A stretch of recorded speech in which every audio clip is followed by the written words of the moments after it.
देवनीसु Benji समाई हुई हैं गांव शेखपुर तहसील बयाना जिला भरतपुर राजस्थान। आज दिनांक 2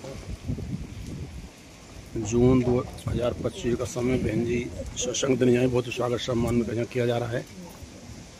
हाँ बहन जी, जय गुरुदेव साहब, जय गुरुदेव साहब।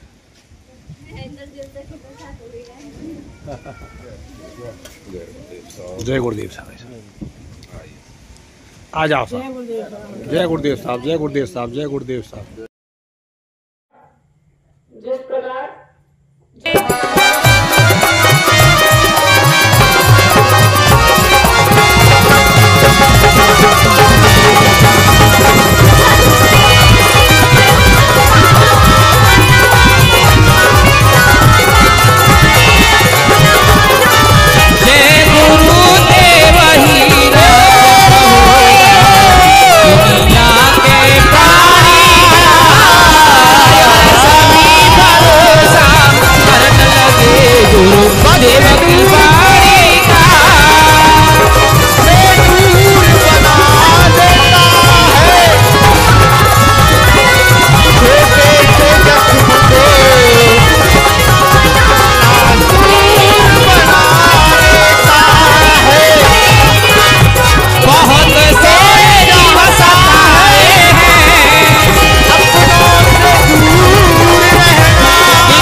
गला घुटे अभिमानी को यार सभी भरोसा करने लगे गुरु देव की बाणी को।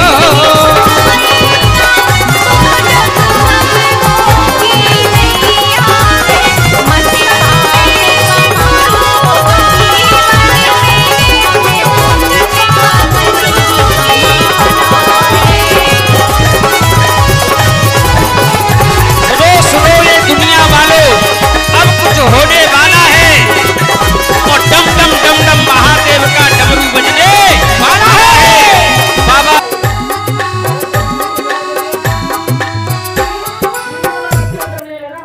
किसी भी धर्म ग्रंथ में 4 वेद 6 शास्त्र 18 पुराण 19 उपनिषद सभी धर्म पुस्तकें गीता रामायण बाइबल कुरान गुरु ग्रंथ साहब किसी में नहीं कहा गया। सभी धर्म ग्रंथों का एक ही कहना कि जीवों पर रहना, जीवों पर दया करने वाला है। सभी जीव खुदा के बनाए हुए हैं।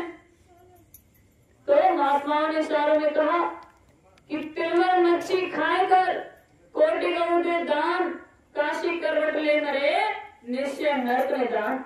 यदि आपने जरा सारे मांस का सेवन किया है, यदि चखा भी है, तो चाहे करोड़ों गाय दान कर लेना, लेकिन फिर भी नरक जाने से आपको कोई नहीं बचा पाएगा।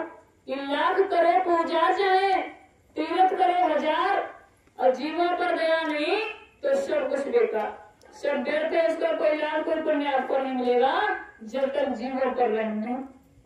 तो बाबा जी ने कहा कि जब जीवों पर होने वाली हिंसा को कोई नहीं रोक पाएगा, शराब जैसे घातक नशे को कोई नहीं बंद करा पाएगा, तब जाकर के मैं अपना ब्रह्मास्त्र उठाऊंगा। मैं परिवर्तन करने आया हूँ, परिवर्तन करके ही जाऊंगा। तो बाबा जी के द्वारा कहीं भी एक भी बात दर्शकों को होने वाली नहीं है। संत वचन पलटे नहीं, पलट जाए ब्रह्मांड और भगवान श्री राम ने भी कहा कि मोर बचन चाहे पर जाए फीका, असंत वचन पत्थर की नलिका। कि मेरे द्वारा कहे हुए शब्द एक बार के लिए इधर से उधर हो सकते हैं, लेकिन संत महात्मा जो कह देते हैं वह पत्थर की लकीर बन जाता है, इधर से उधर होने वाला नहीं है। उसी प्रकार बाबा जी के द्वारा कही हुई एक भी बात इधर से उधर नहीं होगी, समय पर सब कुछ होगा।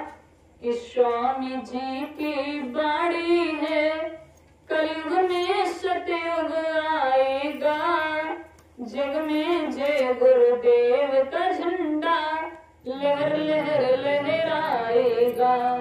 स्वामी जी की बाणी है, कलयुग में सतयुग आएगा, जग में जय गुरुदेव का झंडा लहर लहर लहराएगा।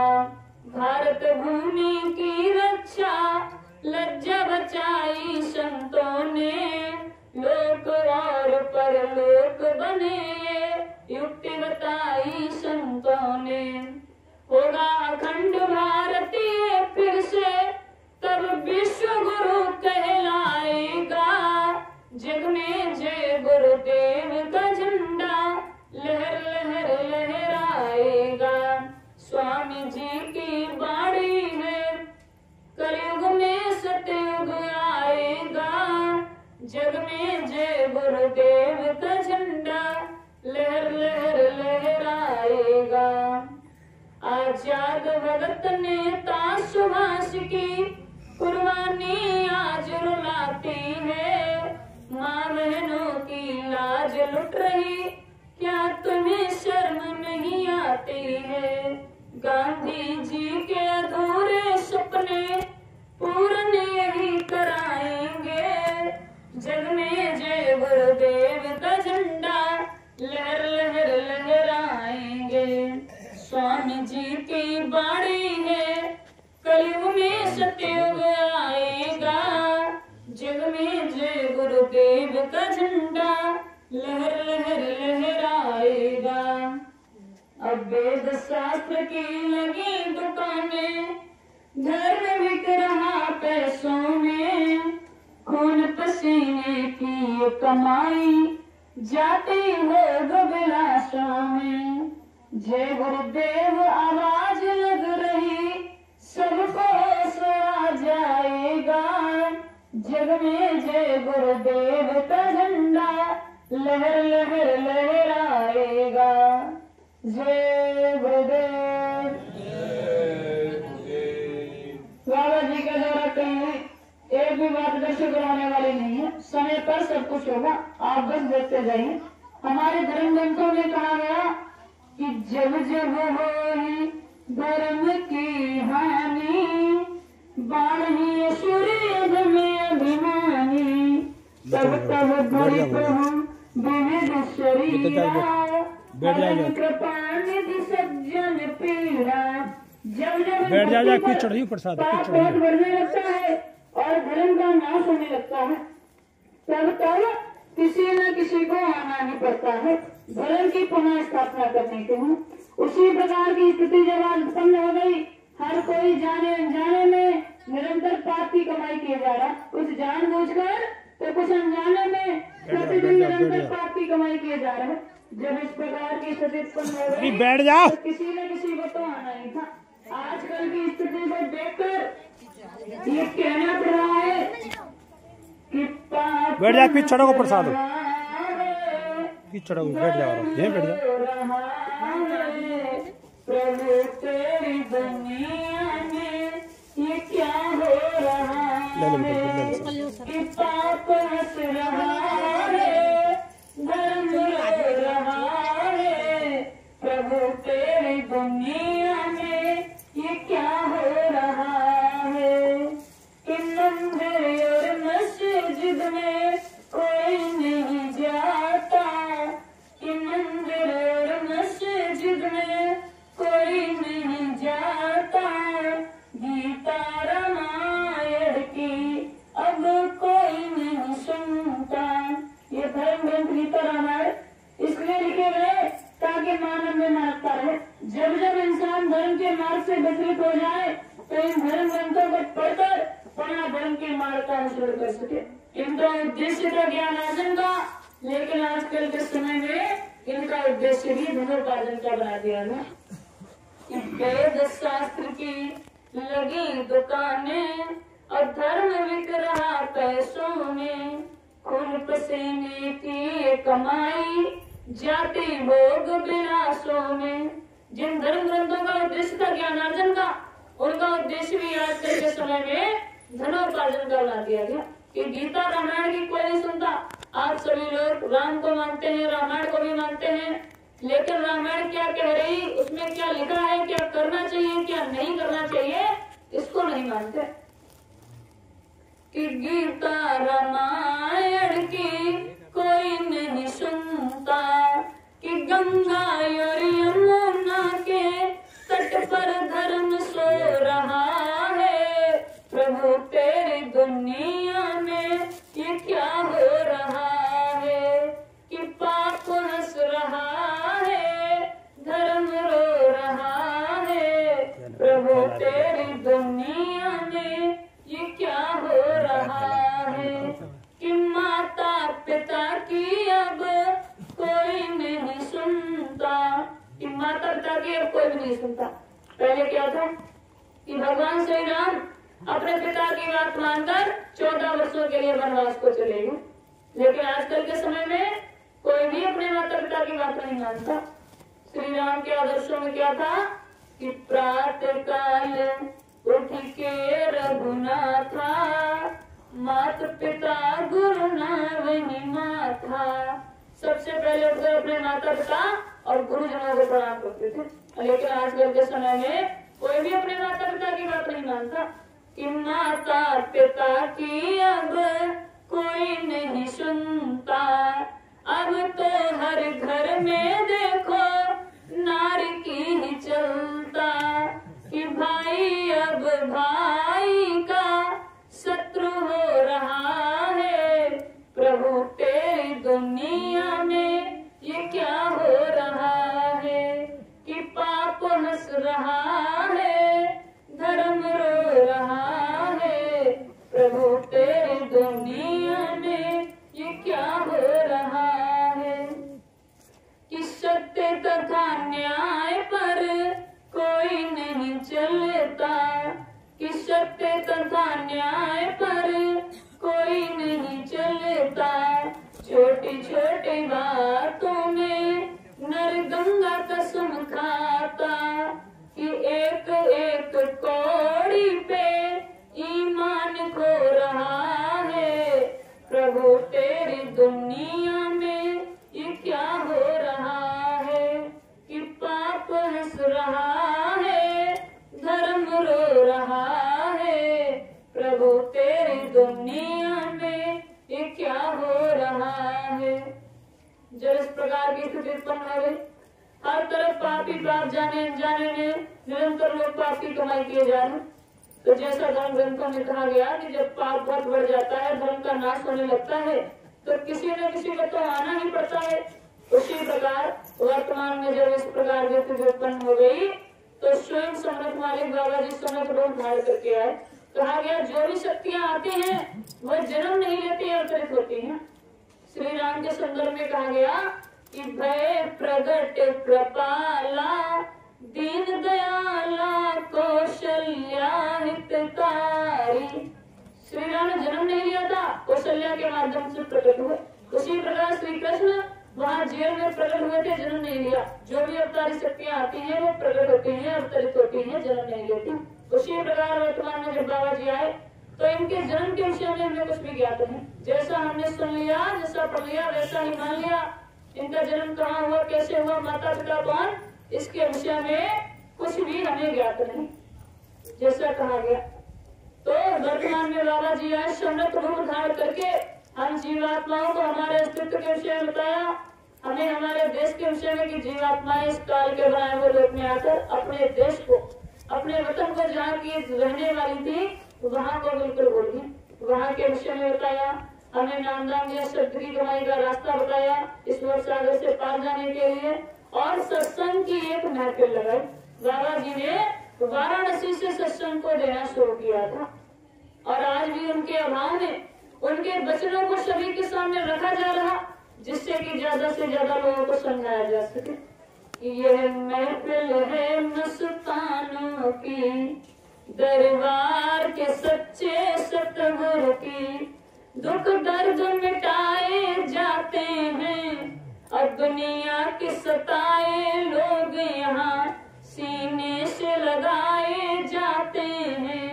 ये महफिल है मस्तानों की, दरबार के सच्चे सतगुरु की, हर शख्स यहाँ पर मत वाला और भर भर के जाम इबादत के यहाँ सबको पिलाए जाते हैं। ये महफिल है मस्तानों की, दरबार के सच्चे सतगुरु की। तुम डरते क्यों हो जग वालों इस दर पे शीश झुकाने से, कि तुम डरते क्यों हो जग वालों इस दर पे शीश झुकाने से। ऐ नादानों इस दर पे तो सिर भेंट चढ़ाए जाते हैं। इतना ऊंचा स्थान गुरु का बताया गया कि ये तन विष की मेलवी गुरु अमृत की खान, शीश दिए जो गुरु मिले तो भी सस्ता जान। यदि अपना सिर देकर भी गुरु की शरण मिलती है तो ये सौदा भी आपके लिए सस्ता है। इतना ऊंचा स्थान गुरु का बताया है। तो वर्तमान में हमें ऐसे सच्चे सदगुरु है। तो बाबा जी ने वाराणसी सत्संग को देना शुरू किया। सत्संग की एक महफिल लगाई जिसमें लोगों को समझाया गया, उनको उनके अस्तित्व का ज्ञान कराया गया और आज भी उनके अभाव में उनके वचनों को सभी के सामने रखा जा रहा, जिससे कि ज्यादा से ज्यादा लोगों को समझाया जा सके। लोग समझ जाए तो आगे आने वाले कठिन समय से बच जाए। आगे समय बहुत ही खराब आ रहा, तो वर्तमान में बाबा जी ने ये लीला खेली जिससे कि ज्यादा से ज्यादा लोगों को बचाया जा सके। समय को रोक दिया गया। परिवर्तन तो कब का हो जाता, लेकिन समय को रोक दिया जिससे कि ज्यादा से ज्यादा लोगों को बचाया जा सके। सत्य को लाने की बात कही। सत्य को लाने के लिए बाबा जी ने 3 यज्ञ किए थे, जिनमें से पहला यज्ञ अयोध्या में सरयू नदी के तट पर किया, जहाँ इतनी बड़ी लीला की कि उस सरयू नदी में इतना पानी था कि 20 फीट का बांस भी नदी में डूब जाता था। और जब बाबा जी ने अपना पहला यज्ञ वहां पर किया तो कुमारी कन्याओं को कलश लेकर उस नदी से गुजार दिया, जिस नदी में इतना पानी जिसमें 20 फीट का बांस भी डूब जाता हो। ऐसी लीला की। ऐसी लीला द्वापर में श्री कृष्ण ने की थी कि जब गोपियां ऋषि दुर्वासा को भोजन कराने जा रही थी तो उस समय रास्ते में यमुना नदी पड़ी थी जिसमें अत्यंत पानी था और श्री कृष्ण के कहने पर नदी ने रास्ता दिया, गोपियां नदी को पार कर सकी।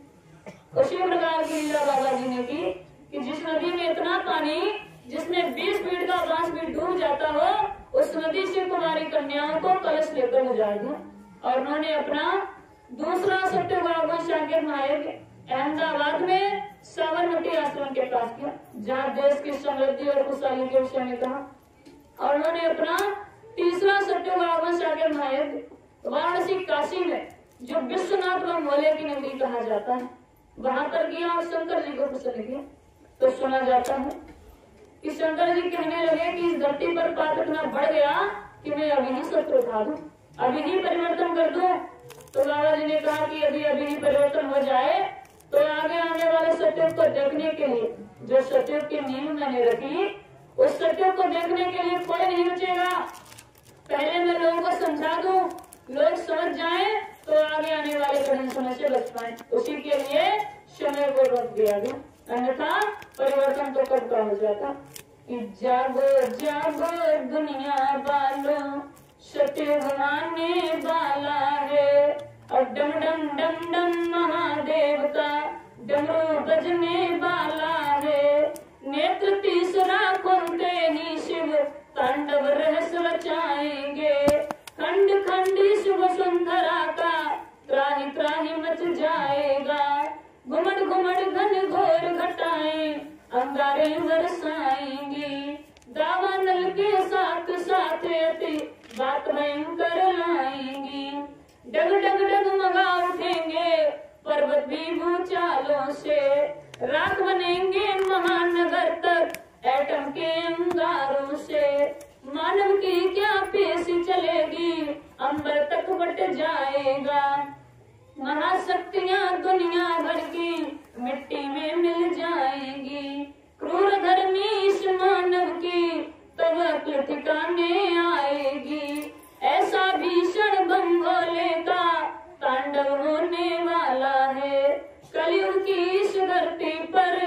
धर्म ध्वजा लहराएगी, भारत की इस धरती पर स्वर्ग उतर कर आएगा। अशुभ सुख चैन की वर्षा लेकर सत्ययुग आने वाला है। अजय गुरुदेव नाम का डंका जग में बजने वाला है। जय गुरुदेव। तो ये 3 यज्ञ करके गए और फिर समय को रोक दिया, लेकिन कहा कि जब मैं अपना चौथा यज्ञ रचाऊंगा तभी धरा पर सत्ययुग आएगा, और उस यज्ञ को करने से 10 महीने पहले मैं आह्वान कर दूंगा कि मैं चौथा यज्ञ करने जा रहा हूँ, और उस यज्ञ में केवल 10 करोड़ लोग ही शामिल हो पाएंगे। वह यज्ञ मैं एक ऐसे स्थान पर करूंगा जहाँ कुछ नहीं होगा, बियाबान जंगल होगा और एक छोटी सी नदी का किनारा होगा, और वह स्थान तीर्थ स्थल से परे होगा, वहां पर कोई तीर्थ स्थल नहीं होगा। ऐसे स्थान पर मैं अपना चौथा यज्ञ रचाऊंगा, और उसी में मैं सत्ययुग आने की तारीख बता दूंगा कि किस दिन इस धरा पर सत्ययुग आएगा। तो बाबा जी के द्वारा कही हुई एक भी बात दर्शक होने वाली नहीं है, समय पर सब कुछ होगा। सत्ययुग के बाद की स्थिति बताई कि सत्ययुग के बाद कितना सुंदर समय हो जाएगा कि देशवासी न्यायिक संदेशा सुनो, इस धरा पर ही सत्ययुग उतर आएगा। है नहीं वक्त ज्यादा, कुछ ही वर्षों में देश और दुनिया का नक्शा बदल जाएगा। इस सतयुग के आने पर बीघे में 100 मन मिले और सब मानव सदाचार छा जाएगा। 31-32 में सोना भी बिक जाएगा, दूध घी की शुद्धाधार बढ़ जाएगी, और चूड़ियों में भी हीरे जड़े जाएंगे। इतना सुंदर सुहागन समय आएगा। इतने सुंदर समय के विषय में बताया कि सत्ययुग आने के बाद देश की क्या स्थिति होगी। इतना मानव सदाचार आ जाएगा कि मकानों में ताला लगाने की आवश्यकता नहीं पड़ेगी। हर कोई धर्म के रास्ते पर चलेगा। समय पर गर्मी होगी, समय पर सर्दी होगी, समय पर वर्षा होगी। जब आवश्यकता होगी तब पानी बरसेगा। और 30-32 में सोना भी बिक जाएगा, और दूध घी की पैदावार पर्याप्त मात्रा में होगी, और चूड़ियों में भी हीरे जड़े जाएंगे। इतना सुंदर समय आएगा। तो ऐसे सुंदर समय को देखने के लिए लोग बचने भी तो चाहिए। कहीं ऐसा ना हो जब कलयुग और सत्ययुग की टक्कर हो तो इतनी भयंकर हो कि उसमें सब पिस जाए। थोड़े बहुत लोगों का बचना भी तो आवश्यक है, जो आगे आने वाले सत्य का अनुभव उठाता। उसी के लिए बीच में समय को रोक दिया गया। बाबा जी ने ये लीला खेल दी।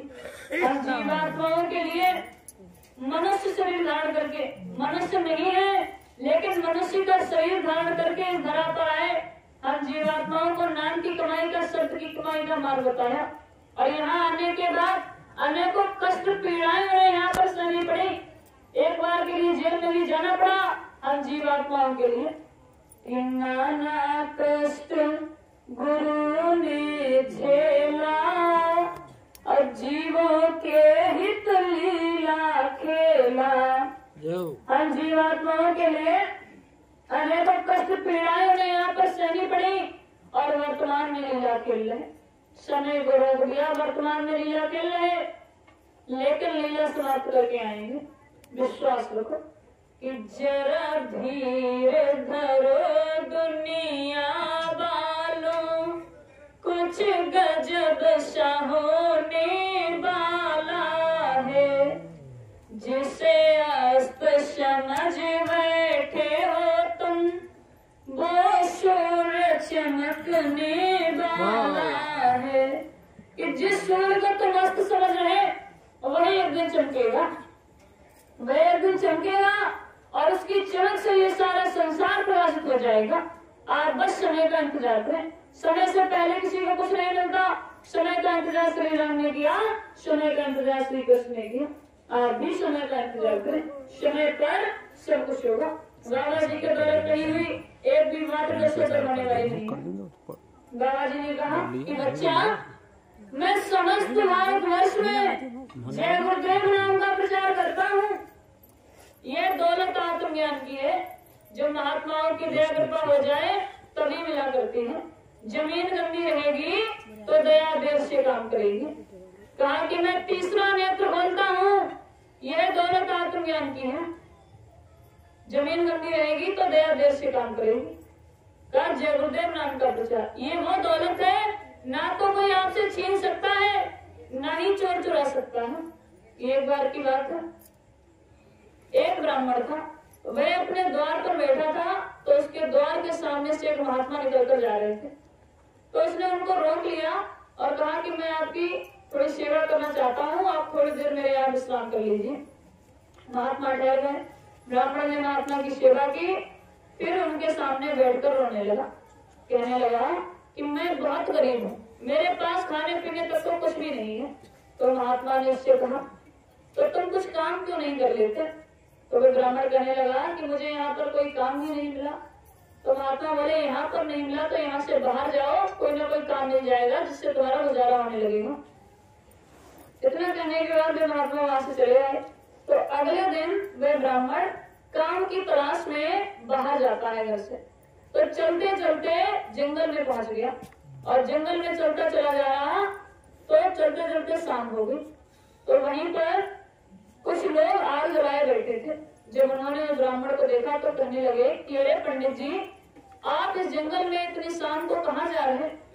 तो वे कहने लगे कि मैं काम की तलाश में बाहर जा रहा हूँ। तो वे लोग कहने लगे कि काम की तलाश में आप बाहर जा रहे हैं, तो ऐसा कीजिए, ये बहुत घना जंगल है, रात में आप कहाँ जाएंगे?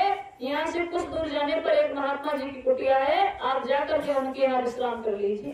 पंडित जी ने कहा ठीक है। अब पंडित जी थोड़ी दूर आगे गए तो महात्मा की कुटिया उनको मिल गई। जाकर के उनके यहाँ आश्रय लिया। महात्मा ने उनको आश्रय दिया, प्रेम भाव से भोजन कराया। भोजन कराने के बाद पंडित जी उनके सामने बैठकर फिर रोने लगे।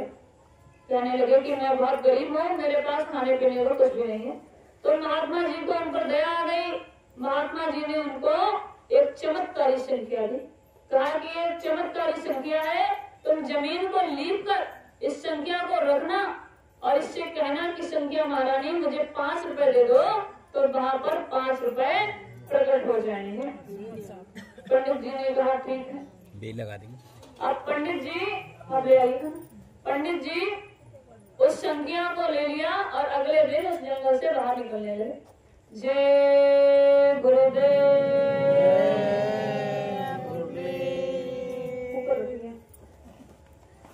रील जुड़ी थी मथुरा से और भेजा था परवाने को, सत्संग आज के में आइयो, मेरे गुरु प्रसाद तुम पाने को। सत्संग आज के में आइयो, मेरे गुरु प्रसाद तुम पाने को। मंदिर में बैठा देवता है, जो जीता और जागता है, जो भी प्राणी जाता है वो खाली हाथ नहीं आता है। बैठा वो बरकत बांट रहा, झोली फैला कर ले लेना, और ऐसे अवसर से चूक गए तो मुड़ पकड़ कर रो लेना। कि धनियादी वस्त्र नहीं, धनियादी वस्त्र नहीं, थोड़ा प्रसाद मंगाया है। सत्संग आज के में आइयो, तुम भूल न जाना आने को। जय गुरुदेव। तो पंडित जी ने वो चमत्कारी संख्या ली और फिर उस जंगल से अगले दिन बाहर निकलने लगे।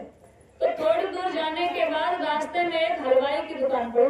तो उन्होंने सोचा कि क्यों ना इस हलवाई की दुकान से लेकर कुछ खा पी लिया जाए। तो उन्होंने क्या किया, हलवाई की दुकान के सामने जमीन को लीपा, लीप कर उस संख्या को रखा और उससे कहा कि संख्या महारानी मुझे 5 रुपए दे दो। तो वहां पर 5 रुपए प्रकट हो गए। हलवाई ये सब देख रहा था, तो उसने पंडित जी से कहा कि आज आप मेरे यहाँ विश्राम कर लीजिए, मैं आपकी कुछ सेवा करना चाहता हूँ। अब पंडित जी वहाँ ठहर गए, हलवाई की बात मान ली। अब हलवाई ने रात्रि में भोजन कराया, भोजन कराने के बाद उनका बिस्तर लगा दिया और पंडित जी ने अपना थैला वही पास में एक कुटी पर टांग दिया। उसी थैले के अंदर वो चमत्कारी संख्या थी और पंडित जी सोने लगे। जब पंडित जी सो गए तो रात्रि में उस हलवाई ने उस थैले में से वो असली संख्या निकाल ली और उसकी जगह एक दूसरी संख्या दिखने में बिल्कुल वैसी ही थी लेकिन काम नहीं वैसा करती थी, दूसरी संख्या उस थैले में रख दी। अगले दिन पंडित जी उठे, उन्होंने अपना थैला उठाया, वहां से चले गए। थोड़ी दूर जाने के बाद उनको रुपयों की जरूरत पड़ी तो उन्होंने जमीन को लीपा, लीप कर संख्या को रखा और उससे कहा कि संख्या महारानी मुझे 5 रुपए दे दो। तो अब वहां पर कोई भी 5 रुपए प्रकट नहीं हो रहे, बार बार कह रहे लेकिन कोई भी 5 रुपए नहीं आ रहे। बहुत परेशान हुए, परेशान होकर वापस उसी जंगल में महात्मा की कुटिया में पहुंच गए और महात्मा से कहने लगे, सारी बात बताई कि पहले तो इसमें से 5 रुपए निकले लेकिन अब नहीं निकल रहे। तो महात्मा जी कहने लगे कि ऐसा बताओ तुम रात में कहाँ रुके थे? तो पंडित जी ने सारी बात बताई।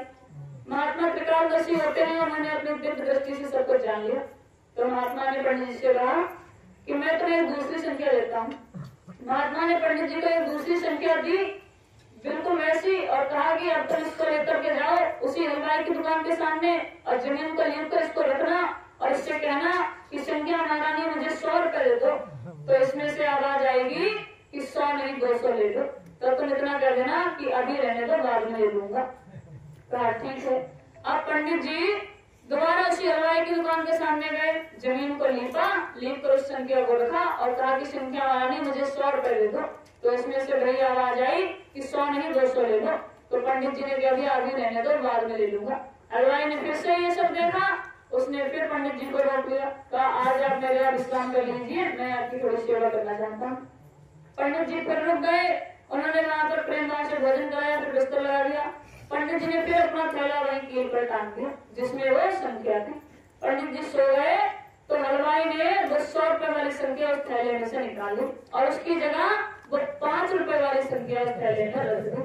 अगले दिन पंडित जी उठे, उन्होंने अपना थैला उठाया, वहां से चले गए। अब हलवाई को थोड़ी देर बाद हलवाई ने सोचा इस संख्या से थोड़े रुपए ले लें। तो उसने जमीन को लीप कर उस संख्या को रखा और कहा कि संख्या महारानी मुझे 100 रुपए दे दो। तो उसमें से आवाज आई कि 100 नहीं 200 ले लो। तो कहा 200 दे दो। तो आवाज आई कि 200 नहीं 400 ले लो। तो कहा 400 दे दो। तो आवाज आई कि 400 नहीं 800 ले लो। तो कहा 800 ले दो। तो आवाज आई 800 नहीं 1600 ले लो। तो वह गुस्से में बोला कि कुछ लेना देना भी है या नहीं? तो इसमें से आवाज आई कि लेने देने वाली तो चली गई, लेने देने वाली तो चली गई, मैं तो सिर्फ दुगने बताती हूँ। तो स्वामी जी ने इस कहानी को सुनाते हुए कहा कि इसी तरह तरह के लोग इस संसार में 2 लाख मिल जाए कि 4 लाख मिल जाए, दुगने के चक्कर में पड़े हुए, लेकिन वास्तव में जो महात्मा अपने देह सत्ता से देते हैं उसी को आशीर्वाद समझकर रख लेना चाहिए और अधिक इच्छा नहीं करनी चाहिए। तो बाबा जी ने कहा कि जो दौलत मैं बांट रहा हूँ नाम की कमाई की, शब्द की कमाई की, ये वो दौलत है ना तो कोई आपसे छीन सकता है ना ही चोर चुरा सकता है। जो दौलत आपको मैं बांट रहा हूँ कि लूट सके तो लूट ले बंदे, शोर मचाऊं गली गली, अजय गुरुदेव नाम के हीरे मोती मैं बिखराऊं गली गली। कि मैं समस्त भारतवर्ष में जय गुरुदेव नाम का प्रचार करता हूँ। कहा कि जब तुम जय गुरुदेव नाम की मस्ती में चलते चले जाओगे तो तुम्हारे पैर के नीचे यदि कांटा भी आ जाए तो मैं वहां भी अपना हाथ लगा दूंगा। जब तुम किसी मुसीबत में हो, जिस देवी देवता को मानते हो उसका नाम ले लेना और मदद ना मिले तो एक बार ये जय गुरुदेव नाम लेना तो मैं मिलूंगा और तुम्हारी मदद करूंगा। जय गुरुदेव। जब तुम अंत समय में हो तो इस जय गुरुदेव नाम को लेना तुम्हारी संभाल हो जाएगी, नरक 84 में नहीं जाना पड़ेगा। कहा कि यदि तुम पूरी तरह मुझ पर विश्वास कर लो कि बल सागर भर में नहीं यह प्रताप हमार और निश्चय करके मान ले तो तुरंत तारूपा। यदि पूरी तरह मुझ पर विश्वास कर लो तो मैं इस सागर में भटकने नहीं दूंगा, तुरंत ही इस सागर से पार लगा दूंगा। कहा कि मुझे तुमसे कुछ भी नहीं चाहिए, कि भाव का होता हूं मैं, भाव ही एक सार है, भाव से मुझको भजे तो भव से मेरा पार है, कि मैं केवल भाव का भूखा हूँ। यदि सच्चे भाव के साथ मेरे पास आओगे तो मैं इस भव सागर से मेरा पार लगा दूंगा।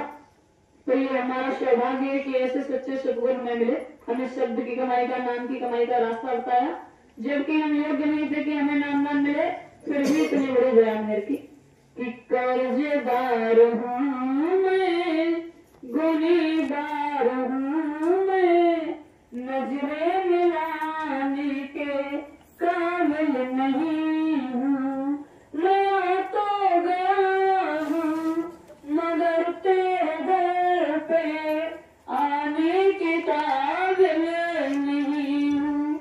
अनेक नहीं थे कि हमें नाम मिले, फिर भी इतने बड़े दयामय की कि हम जीवात्माओं को नाम की दौलत, शब्द की दौलत बांटे इस भव सागर से पार जाने के लिए।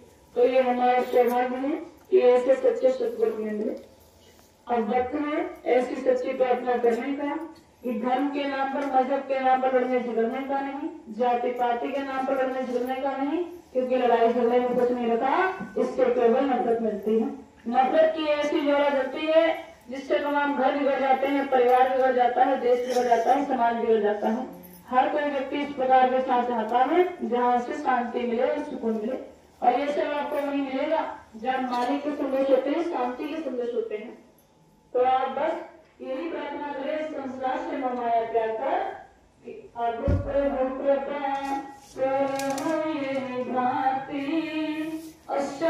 जी भजन करही दिन राती, जय गुरुदेव ज्ञान देव मोही, अष्टवत जी भजन करूँ हम तो भी, जीव बिना तेरे तुम्हारा, करुण शबीर दास में तोरा। कि प्रभु जिस प्रकार मेरा कल्याण हो सके उसी प्रकार का उपाय मुझे बताइए, मैं आपका दास हूँ। बस यही प्रार्थना करें कि संसार से वो माया त्याग कर आपका मन उस प्रभु के सुमरन ध्यान भजन में एकाग्र हो सके। इसी के साथ हम अपने वचनों पर विराम देते हैं। यदि कहने सुनने में किसी प्रकार की कोई भूल हुई हो तो क्षमा करते हैं। जय गुरुदेव, जय गुरुदेव। आज सभी को सूचित किया जाता है कि आने वाली 9 तारीख को मेरे घर पर सत्संग का आयोजन है। जिला शाहजहांपुर, उत्तर प्रदेश और कस्बा तिलहट सत्संग का आयोजन है, जिसमें आप सभी लोग सादर आमंत्रित हैं। दूरी तो बहुत है, लेकिन फिर भी यदि किसी को आना हो या कोई आप आए तो वहाँ पर पहुँचे, आपको वहाँ पर पहुँचे, सत्संग के वचनों को सुने और उनका अपने जीवन में लाभ उठाए। जय गुरुदेव, जय गुरुदेव। अब मैं निवेदन करता हूँ उपहार के आधार पर हमारे मुरारी जी आए और 5 मिनट में अपना उद्घोषण करके सत्संग को विराम देने की कृपा करें। जय गुरुदेव। परम सम्मान्य मुरारी जी।